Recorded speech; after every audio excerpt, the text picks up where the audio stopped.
હાલો હાલો જો દાળ ભાતનો મસાલો લેવા આવી હતી. દાળ ભાતનો મસાલો લઈ લીધો અને લીંબુનું પૂછ્યું ને 10 નું 1 તોય હું 2 લીંબુ લઈ લીધા અને સીધા ઘર ભેગા.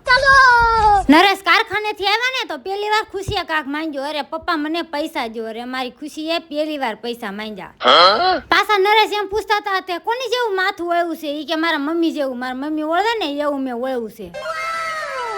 રોંઢો પડતા પડતા સીધા પાણીપુરીની લારીએ. હા, પાણીપુરી ખાવા નથી. નરેશે પૈસા આપ્યા ખુશીને. અરે એની પાણીપુરી ખાવા નથી. પાણીપુરી ખાઈને ઘેરે સીધા દાળ ભાત બનાવવાના છે. અરે અમે તો પાણીપુરી ખાધી પણ આ બધાને ભૂખ્યા જ નહીં રખાય. અને હા 10 નું 1 લીંબુ થોડું વ્યસ્ત જવા દેવાય. પછી તો એક સુલે દાળ એક સુલે ભાત. અરે બે સડી જાય એટલે બધાને જમવા દઈ દેવાનું છે. મેં જો જમીન આ કામ પકડ્યું. અરે હા મને પાણીની એલર્જી થઈ ગઈ. બોલો લ્યો.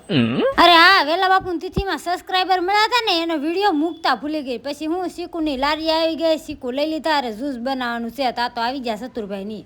હા સતુરભાઈની ઘણા સમય પછી અમારા રૂમે બેહવા આવ્યા. નરેશ છે ને ટોળાને લઈને બેહી જા. હા બધાને સોડા દેવા નથી. આજ તો નરેશનો વારો હતો સોડા દેવાનો. પછી તો હું પેલા તો સતુરભાઈને સોડા આંબી દેવાની હતી અને હા પછી અમારે બધાને સોડા પીવાની હતી. વિડીયો ગમે તો લાઈક અને સબસ્ક્રાઈબ કરી નાખજો. Bye bye.